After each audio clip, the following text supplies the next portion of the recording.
चलो बच्चों एक जल्दी से रिवीजन करते हैं। कौन सी धातु का एक उदाहरण लिखना है जो कमरे के ताप पर द्रव अवस्था में पाई जाती है, तो वो है मरकरी धातु। जिसका गलनांक कम है वो है सीजियम और गैलियम। चाकू से जो आसानी से कट जाए और मिट्टी के तेल में डुबोकर रखें वो है सोडियम और पोटेशियम। उस अधातु का नाम बताना है बेटा जो कि चमकदार होती है, तो वो है आयोडीन। बहुत सॉफ्ट और विद्युत की सुचालक भी हो वो है ग्रेफाइट।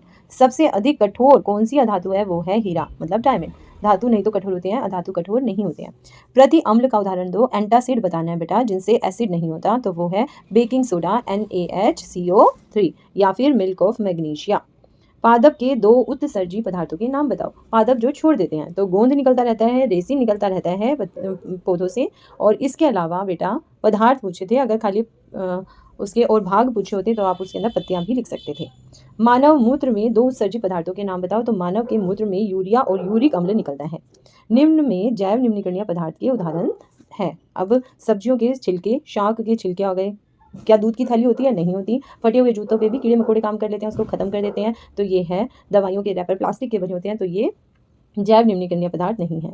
पीली ज्वाला के साथ दहन अथवा योगात्मक अभिक्रिया जो दर्शाते हैं, पीली ज्वाला, काली ज्वाला, नीली ज्वाला नहीं आ रही, पीली ज्वाला आ रही है, तो वो सभी असंतृप्त यौगिक होंगे बेटा। देखो सूत्र में ध्यान से देखेंगे, अगर CnH2n दुगना करके 2 जुड़ा हुआ है तो ये संतृप्त है, ये नीली ज्वाला से जलेंगे।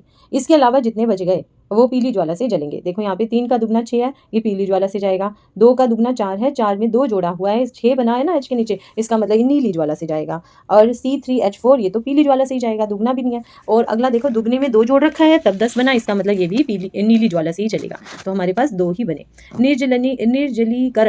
निर्जलीकरण पदार्थ का नाम बताना है। निर्जलीकरण बच्चों वो पदार्थ होते हैं जिनमें से जल निकल जाए, ठीक है।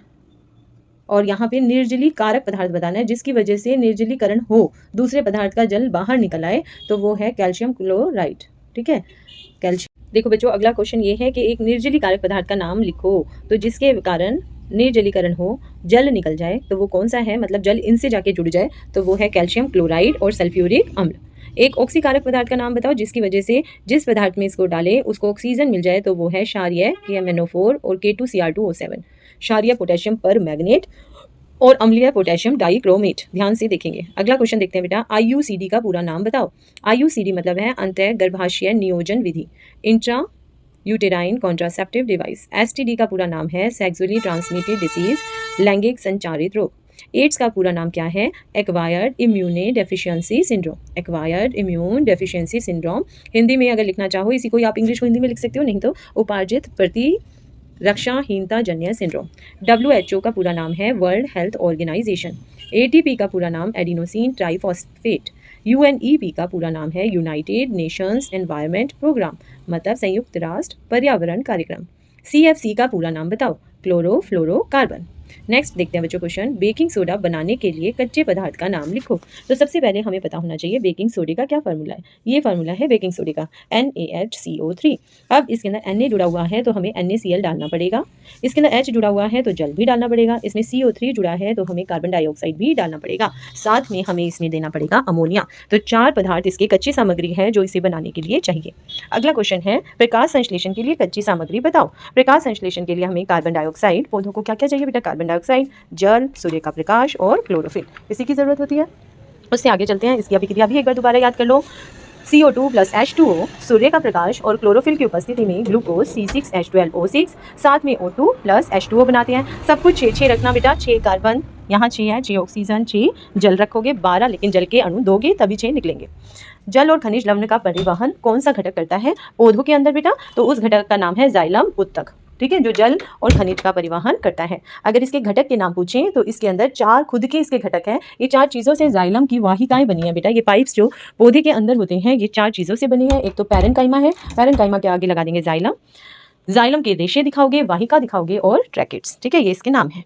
फ्लोएम पादप में किस पदार्थ का परिवहन करता है? तो वो है भोजन का। इसके अंदर भी 4 पार्ट है, फ्लोएम, पैरेन्काइमा, रेशा, इसके अलावा नलिका और साथ ही कोशिका।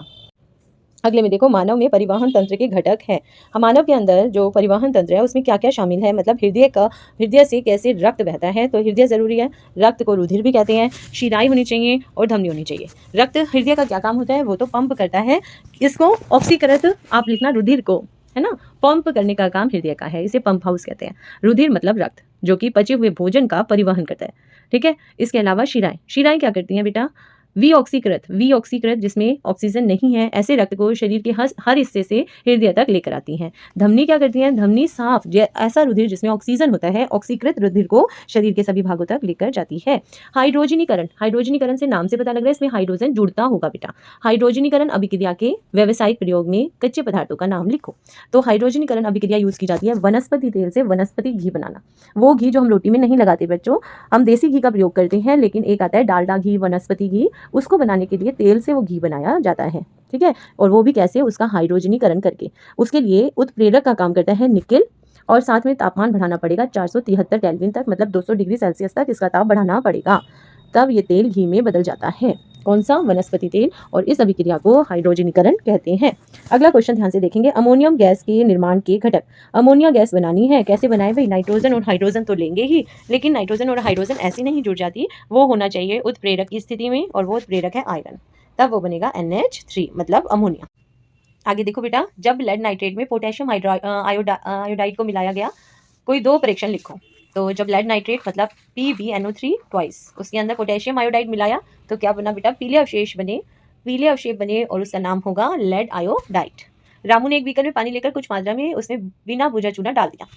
कुछ समय बाद रामू ने क्या देखा होगा, रामू ने देखा कि उसके अंदर बुझा हुआ चूना बन गया, उसका रंग दूधिया हो गया, है ना, और पात्र गर्म हो गया। तो कैल्शियम ऑक्साइड उसने लिया, बिना बुझा चूना, उसमें जल डाला H2O, तो वो क्या बन गया बेटा, CaOH ट्वाइस, CaOH की 2।